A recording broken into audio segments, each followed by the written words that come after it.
French fries చాలామందికి ఇవంటే ఇష్టం. థియేటర్స్కి వెళ్ళినప్పుడు లేదంటే ఎక్కడైనా రెస్టారెంట్లకు వెళ్ళినప్పుడు ఇతరత్ర ప్రాంతాలకు వెళ్ళినప్పుడు ఫ్రెండ్స్తో కలిసి మంచిగా స్పైసీగా ఉంటాయి, చూడడానికి కూడా ఆహ్లాదకరంగా ఉంటాయని లొట్టలేసుకుంటూ తినేటువంటి వారి సంఖ్య హైదరాబాద్లో అయితే చాలా ఎక్కువ. అయితే ఇలా ఫ్రెంచ్ ఫ్రైస్ తినేటువంటి వారికి షాకింగ్ న్యూస్. దీనివల్ల ఆరోగ్యానికి ఎంత హానికరం ఉంటుందో అనేది తాజా నివేదిక చెప్తోంది. దానికి సంబంధించిన పూర్తి వివరాలు చూద్దాం. బంగాళాదుంపలతో చేసినటువంటి వంటకాలంటే అందరికి ఇష్టమే. ఫ్రెంచ్ ఫ్రైస్తో పాటు మిగతాయి కూడా ఉంటాయి.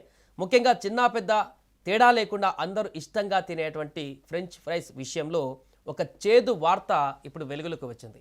వారానికి 3 లేదా అంతకంటే ఎక్కువ సార్లు ఫ్రెంచ్ ఫ్రైస్ తినేవారిలో టైప్ 2 డయాబెటీస్ వచ్చే ప్రమాదం ఏకంగా 20% అధికంగా ఉంటుందట. ఈ మేరకు ఓ అధ్యయనం హెచ్చరించింది. అయితే ఆలుగడ్డలను ఉడకబెట్టినా, బేక్ చేసినా లేదా మెత్తగా చేసి తిన్నా అలాంటి ప్రమాదమేమీ ఉండదని కూడా ఈ పరిశోధన స్పష్టం చేసింది. ప్రఖ్యాత Harvard TH Chan school of public health పరిశోధకులు ఈ అధ్యయనాన్ని నిర్వహించారు. బిఎంజే జర్నల్లో ప్రచురితమైన ఈ అధ్యయనం కోసం సుమారు 2,05,000 మంది ఆహారపు అలవాట్లను 30 ఏళ్లుగా పైగా క్షుణ్ణంగా పరిశీలించారు. ఈ సుదీర్ఘ కాలంలో వీరిలో 22,299 మంది డయాబెటీస్ బారిన పడినట్లుగా తేలింది. వారి ఆహారపు అలవాట్లను విశ్లేషించినప్పుడు ఫ్రెంచ్ ఫ్రైస్ వినియోగానికి మధుమేహానికి మధ్య బలమైన సంబంధం ఉన్నట్లుగా కనుగొన్నారు.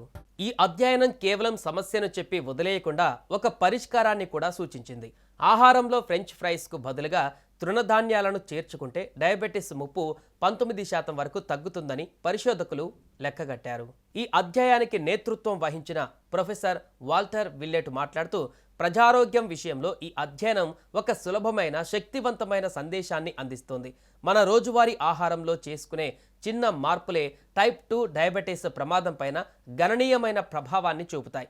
ముఖ్యంగా ఫ్రెంచ్ ఫ్రైస్ను పరిమితం చేసి ఆరోగ్యకరమైన తృణధాన్యాలను ఎంచుకోవడం ద్వారా జనాభాలో మధుమేహం ముప్పును తగ్గించవచ్చని ఆయన వివరించారు.